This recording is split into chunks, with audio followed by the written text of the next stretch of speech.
G'day folks. Oh, it's cold outside, but beautiful inside. I've got the fire going. I've got a few hours today of some really nice quiet time. This is my personal bit of therapy, coming in and sort of looking over the car and thinking about what I'm going to do next. And oh, I love it, guys. I really love it. And you know, winter time is the best time to be working on your car. If you can warm your shed up, it's just so comfortable and it's just so quiet, peaceful. I absolutely love it. I really love it. Well, guys, I've done the little mod to the water methanol pickup point, and I've got that sort of all finished and very happy with it. Now, on this vid, I want to talk about the pickup points, for example, the wastegate, blow-off valve, and fuel reg, etc. Because there's 2 points you can reference from: upstream of the carb or downstream below the carby in the manifold area. It's critical that you get it right. I've actually been both ways, bar the fuel regulator, and found the differences, and it is important, guys. I want to sort of talk about where I've sort of picking up from, and yeah, just give you a bit of an idea. Look guys, this is how I do it. I've been there sort of and done it the other way, and I've sort of learned from my mistakes. And yeah, it's very interesting actually. It's very interesting. Well, there you see, guys, I've clocked the blow-off valve and reversed it around the other side, and it works really well for the water methanol now that I'm referencing from inside the manifold. All right, well, first I want to explain the difference between the manifold, be it boost pressure or vacuum, versus upstream on the carburetor.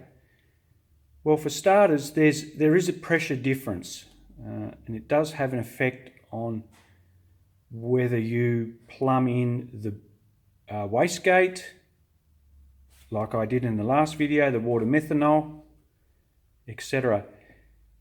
Now, you're always going to get 1 to 2 pound more boost pressure, more pressure on the upstream side of the carb versus in through the manifold. It's just the way it is.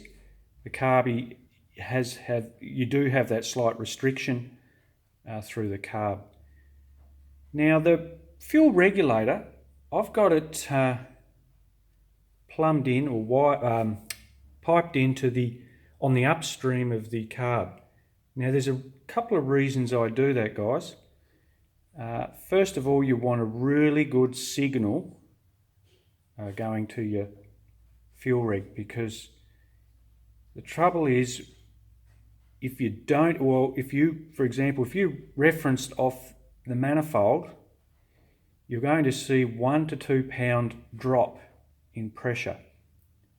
So the thing is, you've got to set up a base pressure with the regulator, depending on what your floats can tolerate. I think I've got mine set at about 6.5 psi.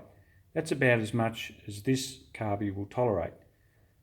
Now, as boost pressure rises, guys, the reg has to match that boost pressure above the baseline that you set.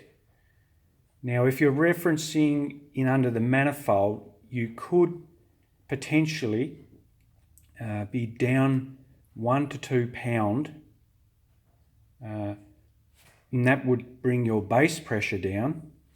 You would still be above boost pressure, but you're going to be 1 to 2 pound below base pressure, and it's not an ideal scenario, as we know that boosted engines need a really good fuel delivery. That's key to success. And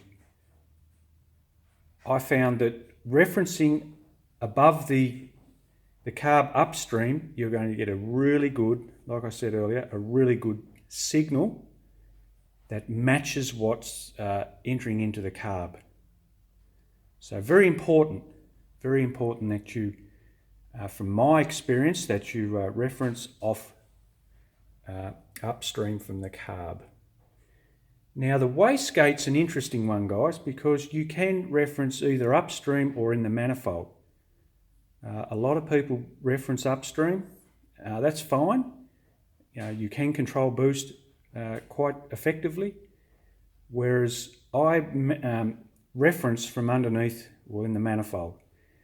Now my idea on that is, and I have actually proved it because I have referenced upstream and I have noticed the difference. Whereas in the manifold, see, the thing is, guys, especially with a carby, I'm not sure for fuel injection, and I think it'd be the same for fuel injection on a throttle body, but with a carb, on a good setup, you will still get a certain amount of boost pressure once the engine revs are up and when you trim the throttle back. I found this out when I had the water methanol referenced upstream. I was still injecting water methanol when the gauge I read was actually at 0. So it tells you that you're getting a head of steam from the turbo, even with the throttle backed off. And I'm talking up in the revs, around sort of 5,000 revs. It's just the amount of air that you're still flowing through the engine is quite significant. So you're still going to be, the turbo will still compress. Now, when you reference in the manifold with the wastegate, it tends to keep that wastegate closed until the manifold sees, for example, on wastegate spring that I'm running 7 pounds of boost. Now I don't want that gate opening at all until it sees 7 pounds of boost in through the manifold. I don't want to be bleeding off exhaust gas, trimming around the sweeper, for example, and losing out on potential spoolage, which I want that turbo armed and ready for when I go to get back on that throttle. Now, that's what I mean by referencing in the manifold. You are keeping that gate closed until, like I said, the manifold sees that boost pressure, and it really makes a big difference for spool up time. I'm noticing it now, guys, when I'm going around the sweeper, which is up in the revs around 6,000, but I'm not on full load, that I've really got to trim the throttle right back and use the butterflies off the carby as your gauge the air to run into the engine, if you understand what I mean, guys. We've still got the wastegate closed and it's all passing through the turbo, and it makes for unbelievable spoolage again, and it makes it very aggressive to come on, and it's always on tap. It just gives that turbo all the air it needs from the exhaust gas until you reach manifold pressure of your 7 pound, and then it will release. And I found it to be very, it's just incredible. It's chalk and cheese to when I had it upstream versus in the manifold. But it's not for everyone, guys. But it took me a few years to sort of understand and get my head around it all. And that's sort of how it works when you reference in the manifold. The blow-off valve, guys, I reference again in the manifold because it needs to be under boost pressure, obviously when the boost is on, to keep the piston closed. And then when you snap off the throttle, you need to go straight into vacuum to help open that piston up. And there's a spring in there as well. So, and there's that on the end of the the blow-off valve, you can adjust it accordingly. And with the spring, just whatever sort of tension you want on that spring. It just takes a little bit of dialing in.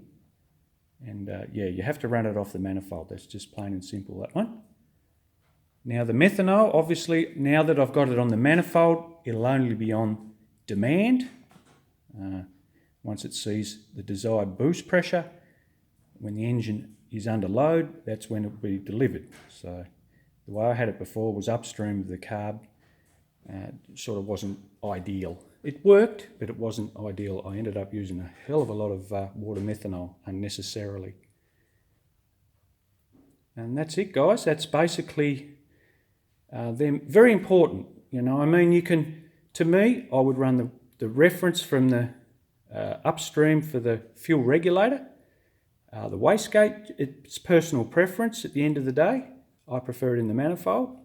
I get a truer signal because that's where the last port of call, or that's where you want to see boost pressure reference with the wastegate. That's just in my opinion, and it does work a lot better, guys. It's incredible. All right, well there you go, guys. That's it. That's the take on it all. It's a very interesting little subject. It took me a few years to sort of get my head around it all and understand what effect it has on it. But yes, it's all sort of got it all dialed in now, guys. It works like a beast. Well, I've got the engine ready, back on the stand, guys. I'm about to attack it again. I reckon I'll start on this next week. I'll get a little bit of time up my sleeve and finish him off. But I'll do a big video on the whole rundown of it. So if any of you guys are following on this one, you can get a good understanding. It may be a 15-minute video, but I'll talk you through it all the modifications, the sizes, etc. And it'll be a good complete video for the oiling mod on the Holden 308 block. All right, guys. Well, I'll pop one up soon, and I'll catch you later.